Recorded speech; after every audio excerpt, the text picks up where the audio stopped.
오늘은 베들레헴 예수라는 제목을 가지고 마태복음 2장 1절부터 12절까지 말씀을 좀 살펴봤으면 좋겠습니다. 겨울이면 눈이 오죠. 얼마 전에 눈이 왔는데 12월보다는 올해는 11월 달에 눈이 많이 온 것 같아요. 그래서 11월 달에 큰 눈이 왔는데 그게 한 117년 만에 처음으로 이렇게 11월 달에 눈이 많이 왔다라고 이야기를 하더라고요.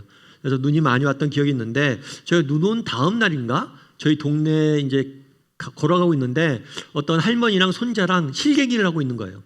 뭐라고 실갱이하고 있냐면 할머니는 야 이제 그만 들어가자. 그런데 아이가 그러는 거야. 5살 정도 된 애인데 아니야 난 안 들어갈 거야. 난 절대로 안 들어갈 거야 그러더라고요.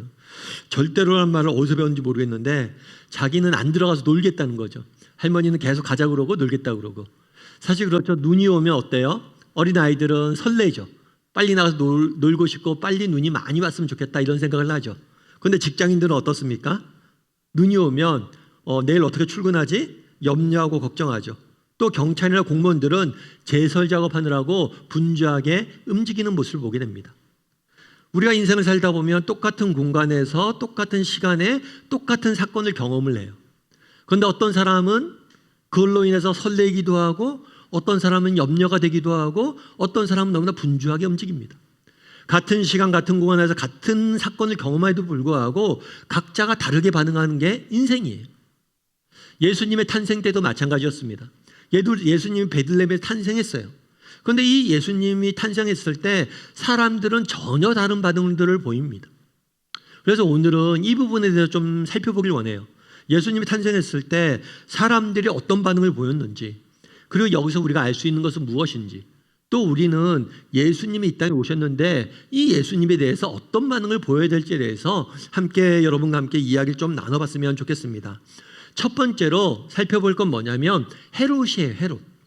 헤롯이라는 사람이 예수님의 탄생에 대해서 어떤 반응을 보였는지 우리 한번 살펴봤으면 좋겠어요.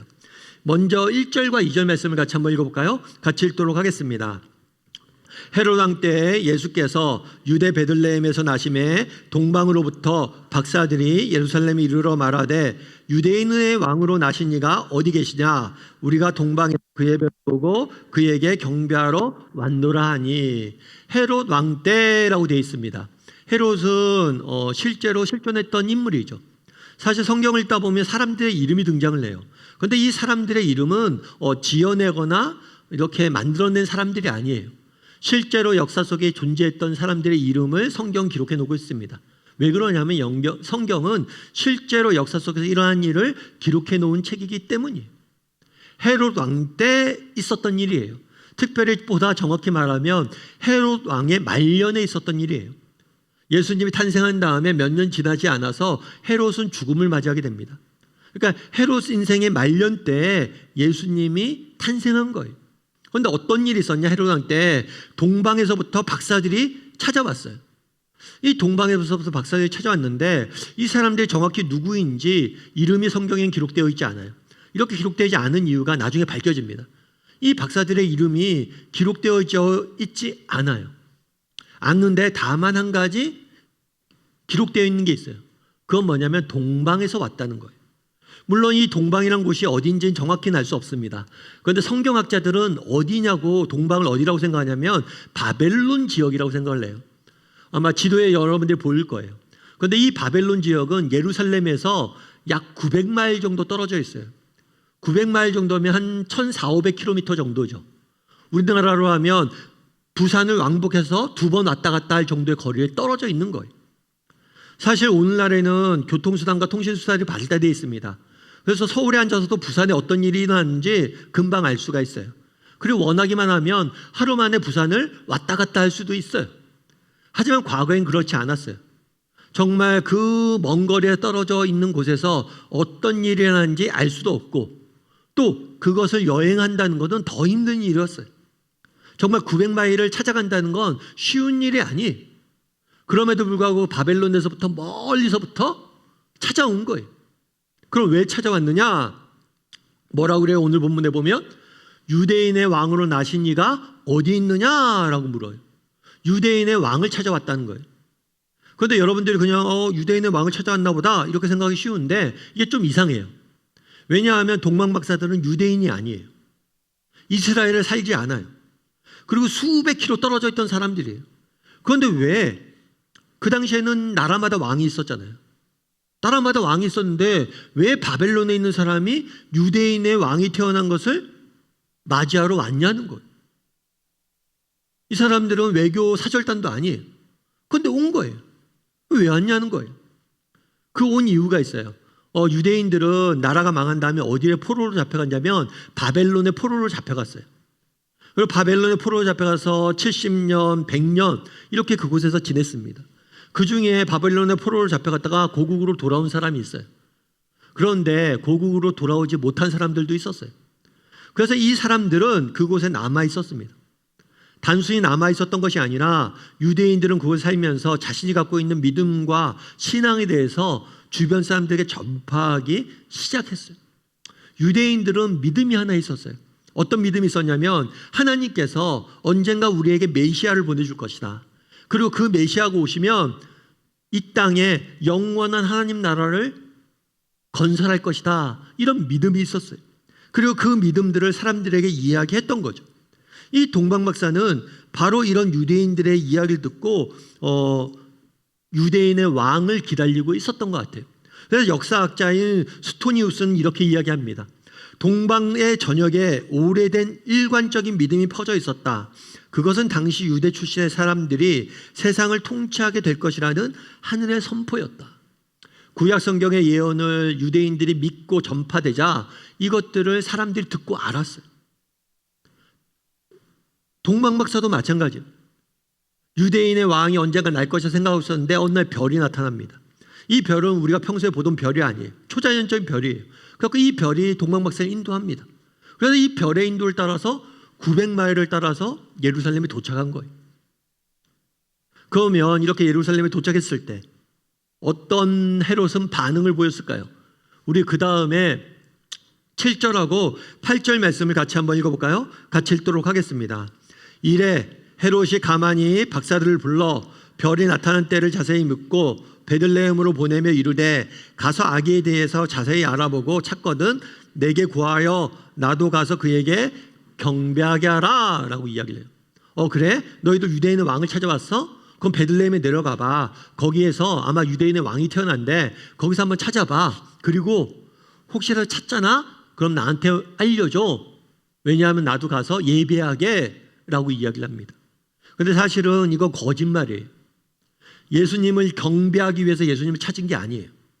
예수님이 태어나면 예수님을 죽이려고 헤롯은 동방박사한테 예수님을 만나면 자기한테 이야기해달라고 말한 거예요. 그러면 왜 헤롯은 예수님이 태어났는데 예수님을 죽이려고 했을까요? 그 당시에 많은 유대인들은, 헤롯도 유대인이에요. 유대인들은 메시아를 기다리고 있었어요. 그리고 메시아가 태어나면 정말 영원한 하나님 나라를 건설할 거라는 꿈을 갖고 있었어요. 그런데 왜 메시아가 태어났는데 메시아를 죽이려고 할까요? 헤롯은 왜 죽이려고 했을까요? 헤롯이 메시아를 죽이려고 했던 이유는 한 가지. 그건 뭐예요? 자기가 왕이기 때문이에요. 헤롯은 그 당시에 이스라엘 지역을 다스리고 있었던 왕입니다. 그런데 자기가 왕인데 이 유대인의 왕이 태어났다고 하니까 뭐라고 하는 거예요? 내가 왕인데 다른 왕이 또 있다고? 경쟁자를 죽이길 원했던 거예요. 내가 왕인데 왜 저 사람이 왕이야? 그 아이를 죽이길 원했던 거예요. 그래서 죽이려고 했던 거죠. 그러면 우리가 한번 여기서 물어봐야 돼요.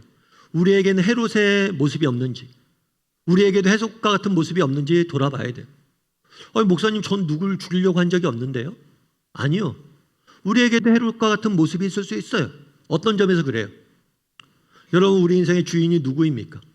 여러분 인생의 주인이 누구예요? 여러분 인생의 주인이 누구예요? 여러분, 내 인생의 주인이 내가 되어서, 여전히 내 인생의 주인이 내가 되어서 내 스스로, 내 마음대로, 내 뜻대로 여전히 내 인생의 왕이 내가 되어서 살아가고 있다면 우리 역시 뭐예요? 우리 역시 헤롯이에요. 여러분, 왜 예수님을 태어났다고 그러는데 예수님을 사람들이 받아들이지 않습니까? 여러분, 예수님이 태어났다는 게 비합리적이라서 받아들이지 않는 게 아니에요.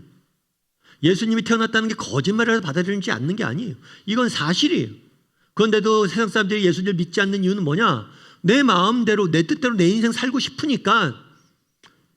예수님이 정말 태어났고 예수님이 정말 하나님의 아들이라는 걸 인정하면 그분을 내 인생의 왕으로 모셔야 되니까 그게 싫어서 예수님을 부인하는 거예요. 그럼 우리도 마찬가지라는 거예요.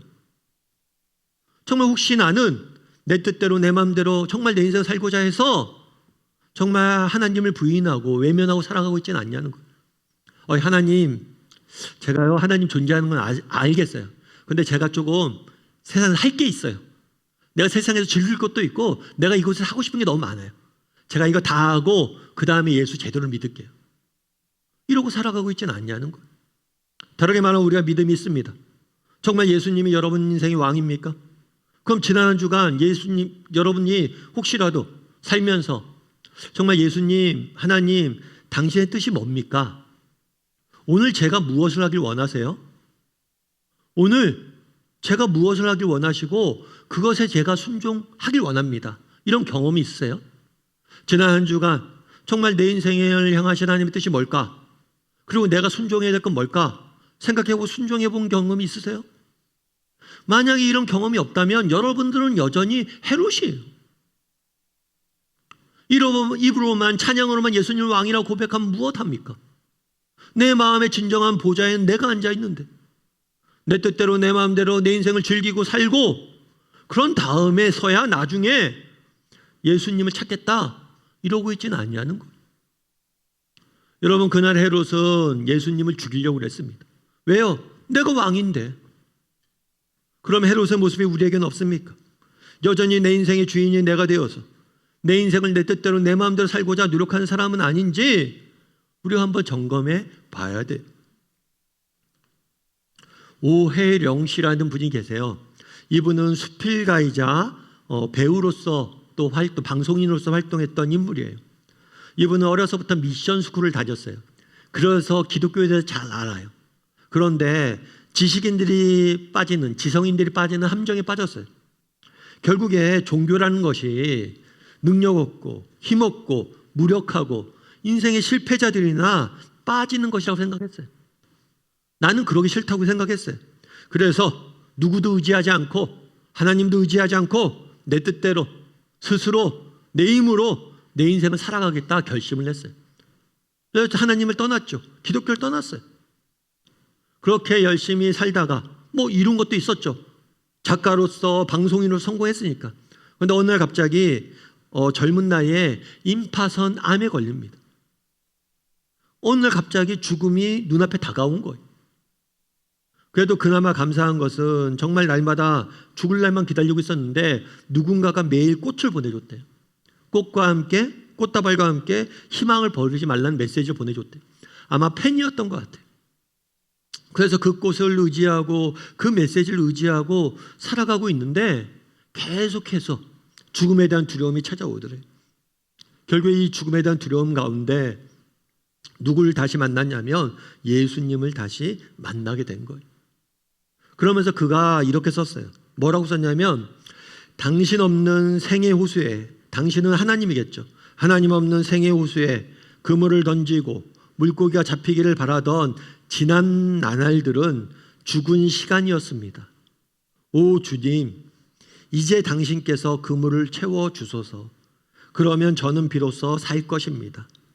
인생의 가장자리에 서 계신 부활의 주님, 당신 없이 한평생 수고해 보아야 우리 인생은 빈금을 뿐입니다. 정말 하나님 없이 내가 스스로 왕이 되어서 내 인생을 주관하고 다스리고 정말 종교는 무력한 사람들이나 정말 능력 없는 사람들이나 나약한 인간들이나 믿는 거지. 하나님도 의지하지 않고 신도 의지하지 않고 내 스스로 살아봐야지 라고 살았는데 내 인생에 남은 건 뭐밖에 없다고요? 빈 그물 뿐입니다. 그날의 헤롯을 보십시오. 헤롯은 원래 입지전적인 인물이에요. 굉장히 어떤 면에서 세상적으로 보면 뛰어난 인물이에요. 왜냐하면 헤롯은 정통 유대인이 아니에요. 에돔 출신이에요. 에돔의 피가 흘렀어요. 그러니까 이방인의 피가 흐른 사람이에요. 그러니까 정통 유대인들은 헤롯을 무시했어요. 쟤는 혼혈이라고.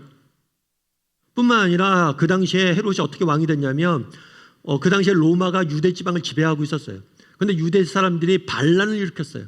그런데 그때 로마의 편에 들었어요. 그래서 로마의 편에 들어서 유대인들을 핍박했던 거죠. 어쩜 민족의 배신자예요. 그래서 로마한테 잘 보이는 바람에 로마가 왕으로 그를 세운 거예요. 배경도 좋지 않았는데 정치적인 정세를 잘 읽어서 처세술을 가지고 왕이 됐던 인물이에요. 스스로 왕이 되고 싶었고 왕이 되어서 33년을 예루살렘을 다스렸어요. 그런데 그에게 남은 게 뭐냐는 거예요. 유대인의 왕이 태어났다고 그러니까 덜컥 겁이 납니다. 내가 왕인데 유대인의 왕이 또 있다고? 그러면서 베들레헴에 가서 어린아이를 다 죽여요. 여러분 생각해 보십시오. 어린아이, 이제 막 태어난 어린아이가 내 왕위를 위협하겠어요? 그런데 왜 어린아이를 죽입니까? 스스로 왕이 되어서 왕이 되고자 했고 왕이 됐는데 늘 그는 뭐에 쌓여 있었던 거예요? 두려움과 불안에 쌓여 있었던 거예요. 왜요? 스스로 왕이 됐으니까. 누가 혹시라도 내 자리를 탐하지 않을까? 누가 혹시라도 내 자리를 뺏어가지 않을까? 늘 그것에 노이로제 걸려 있었던 거예요. 그러니까 어린아이를 죽이는 거죠. 말도 안 되는 일을 하는 거죠. 여러분 우리는 어떠냐는 거예요. 여러분 내 인생 내 마음대로 살면 좋죠. 좋을 것 같죠? 그런데 정말 좋습니까 여러분? 정말 좋아요? 이 오해령 씨가 말한 것처럼 빈 그물밖에 남지 않지 않았어요? 정말 내 인생이 스스로 주인이 되어서 왕이 되어서 살아본 결과 내 안엔 불안과 염려와 두려움과 허무함만이 내 인생에 채워져 있지는 않냐는 거. 여러분 한번 돌아봐야 돼요. 내겐 헤롯이 없는가? 내 안엔 헤롯이 없는가?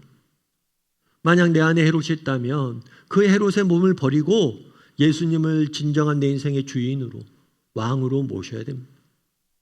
그리고 보좌에 앉게 하셔야 돼요. 바라기는 우리 다음의 식구들이 내 안에는 헤롯의 모습이 없는지 돌아보고 정말 하나님 없는 인생의 허무함과 빈 그물을 깨닫고 예수님을 진정한 왕으로 모실 줄 아는 저나 여러분이 되기를 주님의 이름으로 소원합니다. 우리 옆 사람에게 이렇게 인사할까요? 예수님은 우리의 왕입니다. 한 번 더 인사할까요? 내 안에 헤롯을 몰아냅시다. 두 번째로 살펴보길 원하는 것은 종교 지도자들이에요. 종교 지도자. 우리 4절부터 6절까지 말씀을 같이 한번 읽어볼까요? 같이 읽도록 하겠습니다. 왕이 모든 대제사장과 백성의 서기관들을 모아 그리스도가 어디서 나겠느냐 물으니 이르되 유대 베들레헴 이오니 이는 선지자로 이렇게 기록된 바 또 유대 땅 베들레헴아 너는 유대 고을 중에서 가장 작지 아니하도다. 내게 산 다스리는 자가 나와서 내 백성 이스라엘의 목자가 되리라 하였음이니라. 뭐라고 얘기했냐면 헤롯 왕이 그런 거예요. 동방에서 박사들이 찾아왔어요. 유대인의 왕이 태어났는데 그 왕이 어디서 태어났느냐라고 물어요. 그러자 헤롯이 대제사장과 서기관들을 불러 모았다고 그래요. 이 제사장과 서기관은 뭐냐면 그 당시 유대 종교를 이끌었던 지도자들이에요. 요즘 식으로 말하면 목회자들이에요. 목회자들.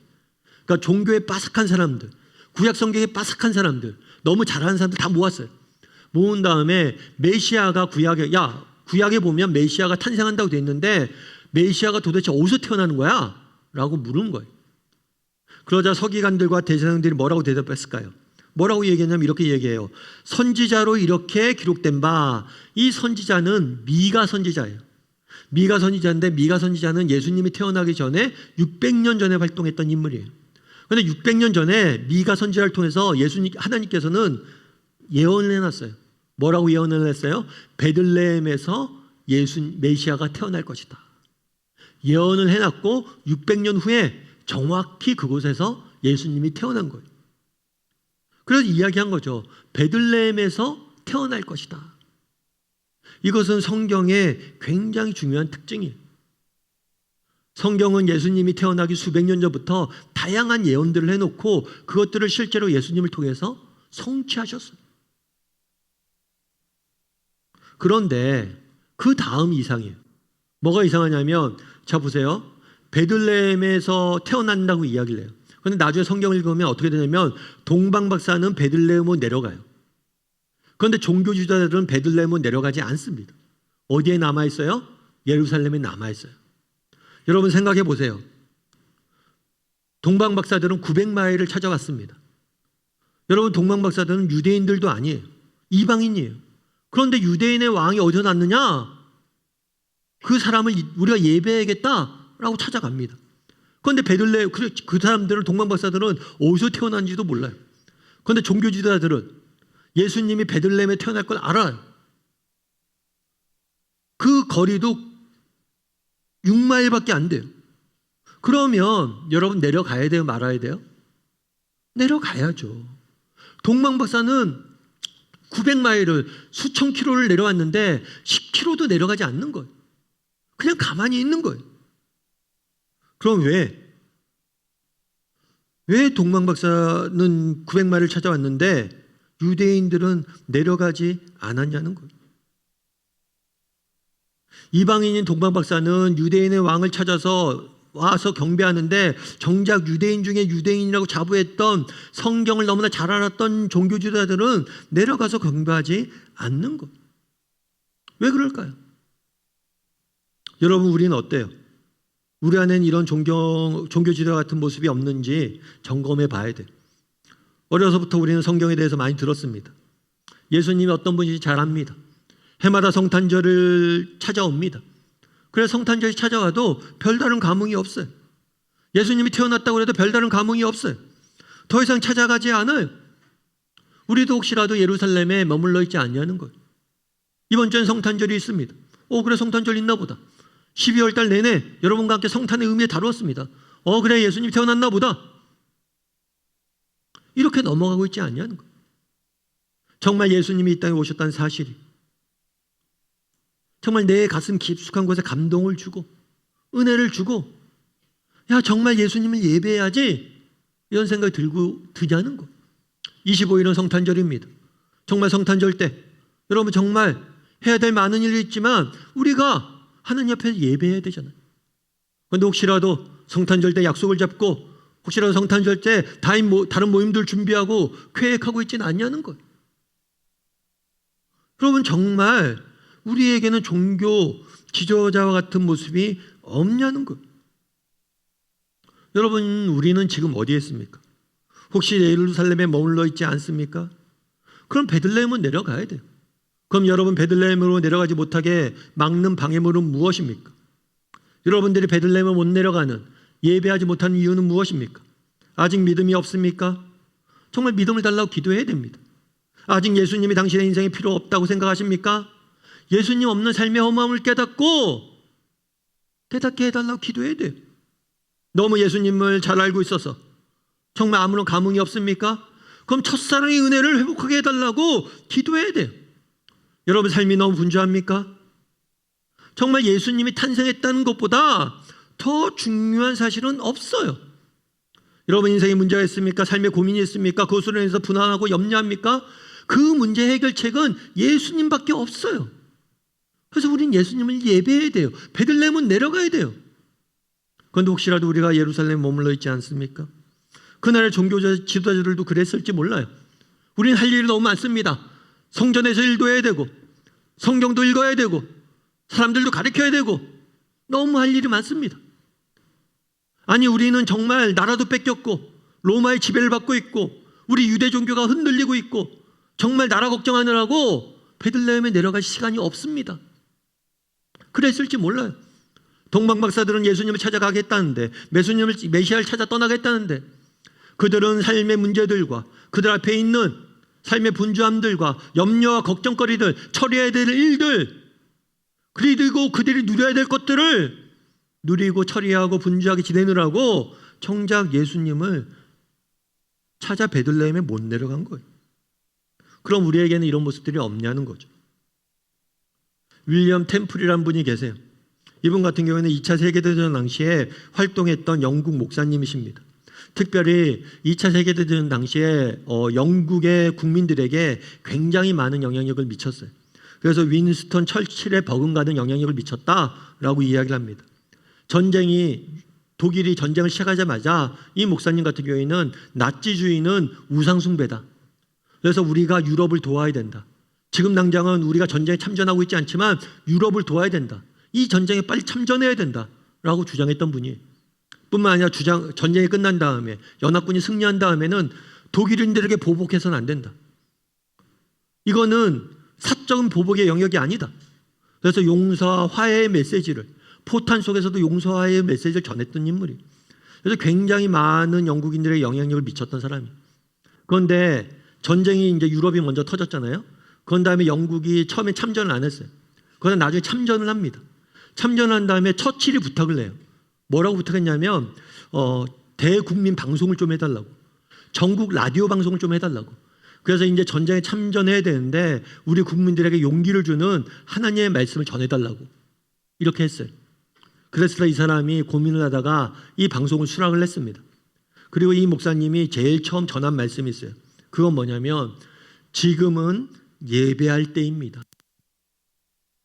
지금은 예배할 때입니다. 전쟁도 중요하지만 지금은 예배할 때입니다. 무기도 만들고 군사도 모으고 파병도 해야 되지만 그 전에 먼저 예배할 때입니다. 왜냐하면 하나님이 우리 영국의 주인이 되어 주신다면, 이 전쟁의 주인이 하나님이 되어 주신다면 우리는 승리할 것이기 때문입니다. 무엇보다 중요한 건 예배할 때입니다. 여러분, 우리도 한번 돌아봤으면 좋겠어요. 여러분, 나는 어디에 있는가? 혹시라도 나는 베들레헴에 머물러 있지 않은가? 예루살렘 머물러 있지 않은가? 베들레헴은 내려가야 됩니다. 25일은 성탄절입니다. 이번 성탄절 때는 온 가족 예배로 드리기로 했어요. 여러분, 정말 와서 예배해야 됩니다. 정말 함께 모여서 예배했으면 좋겠어요. 그날만큼은 시간을 내어 정말 하나님께 예배했으면 좋겠어요. 바라기는 우리 다음의 식구들이 정말 예수님의 탄생을 다시 한번 정말 기념하고 축하하고 예수님에 대해서 묵상하고 그분의 탄생을 다시 한번 기억하고 기념할 줄 아는 저나 여러분이 되기를 주님의 이름으로 소원합니다. 우리 옆 사람에게 이렇게 인사했으면 좋겠습니다. 예수님이 탄생하셨습니다. 한 번 더 인사할까요? 베들레헴은 내려갑시다. 마지막으로는 동방박사예요. 동방박사인데 우리 11절과 12절 말씀 같이 한번 읽어볼까요? 같이 읽도록 하겠습니다. 집에 들어가 아기와 그의 어머니 마리아가 함께 있는 것을 보고 엎드려 아기께 경배하고 보배압을 열어 황금과 유압과 몰약을 예물로 드리니라. 그들은 꿈에 헤로데게로 돌아가지 말라 지시함을 받아 다른 길로 고국에 돌아가니라. 오늘 본문이 되게 재밌어요. 왜 재밌냐면 그날에 이렇게 예수님이 태어났잖아요. 예수님이 태어났는데 예수님이 태어나신 예수님께 예배하고 경배하는 사람은 동방박사밖에 없어요. 여러분, 아까 얘기했지만 헤롯은 유대인의 왕이 되고자 했어요. 스스로 유대인에게 인정받고자 했어요. 왕으로. 뿐만 아니라 종교 지도자들은 유대인 중에 유대인이다 우리는 자부했어요. 그런데 여러분, 유대인이라고 우리가 부르잖아요. 이 유대라는 이름의 뜻이 뭔지 아세요? 유대라는 이름의 뜻은 뭐냐면 하나님을 찬송하다, 하나님을 경배하다, 이런 의미예요. 난 유대인 중에 유대인입니다. 나는 하나님을 찬송하는 사람 중에 찬송하는 사람이고 나는 예배자 중에 예배자입니다 라고 이야기하는 유대인들은 예수님께 예배하지 않습니다. 스스로 유대인의 왕이 예수님을 경배하고 하나님을 경배하고 하나님을 찬양하는 사람들의 왕이라고 주장했던 사람은 경배하지 않아요, 예수님. 그런데 누구만 경배합니까? 유대인이 아닌, 하나님에 대해서 잘 몰랐던, 하지만 유대인의 왕을 찾고 싶은 열망이 가득했던 사람만 예배하고 있어요. 여러분, 오늘 우리가 예배합니다. 정말 예배하는데 정말 우리 중에 누가 예배를 하고 있을까요? 진정한 예배자는 누구일까요? 권사고 장로고 목사고? 아니요. 우리는 이런 타이틀이 있지만 진짜 예배하지 않는 사람일지 몰라요. 진짜 예배하는 사람은 누구입니까? 그런 거 상관없이 진짜 내가 예수님을 만나고 싶다, 예수님을 찾고 싶다, 그분과 오늘 만나고 싶다. 내가 그분에 대해 잘 모르지만 그분을 만나고 싶다. 라고 이 자리에 와 있는 사람이 진정한 예배자예요. 그 사람이 진정한 예배를 드리고 있는 거예요. 그 동방박사가 예배 드렸어요. 유일하게 동방박사만 예배 드리고 있어요.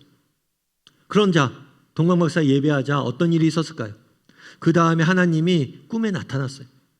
그리고 뭐라고 얘기했냐면 헤롯에게 돌아가지 말라라고 이야기를. 왜 돌아가지 말라고 그럴까요? 헤롯은 죽이려고 생각하고 있었어요. 누굴요? 예수님을. 뿐만 아니라 동방박사도 죽이려고 그랬어요. 그래서 하나님께서 뭘 하신 거예요? 이들을 다른 길로 돌아가게 한 거예요. 동방박사의 이름은 미즈수입니다. 성경 기록해 놓지 않아요. 왜요? 숨겨놨어요. 그들을 보호하기 위해서. 하나님이 오늘 본문에서 알 수 있는 건 뭡니까? 처음에 이스라엘 동방박사들이 예수님을 경배하자, 예수님을 왕으로 모시자, 그들의 인생을 인도하는 하나님의 모습을 보게 되는 거예요. 그들의 인생을 인도하고 그들을 보호하는 모습을 우리도 보게 되는 거예요. 우리도 마찬가지예요. 여러분, 정말 오늘 본문에 등장하는 동방박사처럼 우리가 정심으로 하나님을 찾고 예배하고 하나님께 나아간다면 하나님께서 우리 인생을 인도하실 거예요. 우리 인생을 보호하실 거예요. 그 사실을 믿고 정말 하나님 앞에 나아가 그분을 왕으로 모실 줄 아는 저나 여러분이 되었으면 좋겠습니다. 1930년대 일본군이 우리나라를 침공을 했어요. 우리나라 침공을 했을 당시에 수천 명의 한국인이 한반도를 떠나서 만주 지방으로 도망을 갔어요. 뿐만 아니라 또 수천 명의 사람들이 블라디보스톡으로 도망을 갔어요. 그래서 블라디보스톡에서 정착을 해서 살고 있었습니다. 그러다 전쟁이 끝났죠. 그래도 고국에 못 돌아왔어요. 그러다 나중에 스탈린이 소련을 지배하게 됩니다. 스탈린이 소련을 지배하면서 블라디보스톡에 뭘 만들려고 했냐면 무기 제조 중심지로 블라디보스톡을 개발했어요. 그런데 이렇게 어떻게 보면 소련에서 제일 중요한 곳이잖아요. 무기를 개발하는 곳인데. 그런데 그곳에 이방 나라 민족이 사는 게 마음에 안 들어요. 한국인들 때문에 보안이 위험하다고 생각을 한 거예요. 그래서 한국인들을 강제로 이주시킵니다. 그래서 소련 전체 5개 지역에 한국인들을 수천 킬로를 일부러 사람들을 이주를 시켜요. 그런데 이 블라디보스톡에 있었던 한국인들 중에서는 믿음이 있는 사람들이 있었어요. 그런데 재미있는 건 뭐냐면 이 소련 전체로 이주를 시켰는데 그 지역들이 다 어떤 지역에 있었냐면 열성 무슬림들이 사는 지역들이 있었어요. 그런데 재미있는 건 뭐냐면 그 지역에 가서 한국 사람들이 정착을 하잖아요. 그런데 한국 사람들이 성실하잖아요. 그러니까 이 사람들이 한국 사람들을 되게 기쁘게 잘 받아줬어요. 그러다 보니까 이 한국인들 중에서 믿는 사람들이 있었잖아요. 이 믿는 사람들을 통해서 그들이 복음을 받아들이기 시작한 거예요. 서양 선교사들이 수백 년 동안 그곳에 복음을 전하려고 했는데 다 실패했어요. 그런데 정말 강제 이주된 한국 사람들을 통해서 그들이 복음을 받아들이는 거예요. 여러분, 그날에 생각해 보십시오. 나라를 잃어서 블라디보스톡으로 도망을 갑니다. 블라디보스톡에서 살만했는데 또 강제적으로 내가 알 수 없는 땅으로 이주를 해야 됩니다. 얼마나 답답했겠어요. 왜 하나님이 우리를 정말 제대로 예배하지도 못하게 하고 이곳으로 저곳으로 몰고 가실까? 그런데 그러지 않았어요. 하나님의 선한 뜻이, 그들을 향한 선한 뜻이 있었던 거예요. 그날 동방박사도 마찬가지입니다. 어느 날 별들을 봤어요. 별들을 쫓아갑니다. 어디까지 가야 되는지, 어디로 가야 되는지 모르고 그저 묵묵히 따라갔어요. 어쩌면 그들은 암흑 속에서 그 여정을 걸었던 거예요. 앞날을 알지 못하고 걸었어요. 그리고 결국에 예수님을 예배하게 됐고, 정말 유일하게 예수님을 예배하는 사람들이 됐고, 그들의 인생을 하나님 직접 나타나셔서 말씀하심으로 새롭게 인도하신 모습들을 보게 되는 거예요. 우리도 마찬가지입니다. 여러분, 정말 예수님을 우리 인생의 왕으로 모시길 바랍니다. 그랬을 때 때로는 희미해 보일 수 있어요. 때로는 어둠에 있을 수 있어요. 하지만 우리 하나님께서 우리 인생을 인도하셔서 그날 동방박사를 인도하셨던 것처럼 우리의 인생을 인도하셔서 빛 가운데 거닐게 하실 거예요. 그런 믿음을 가지고 살았으면 좋겠어요. 정말 예수님을 왕으로 모시고 예수님의 인도하심을 따라 한 걸음 한 걸음 믿음의 길을 걸어가는 저나 여러분이 되기를 주님의 이름으로 소원합니다.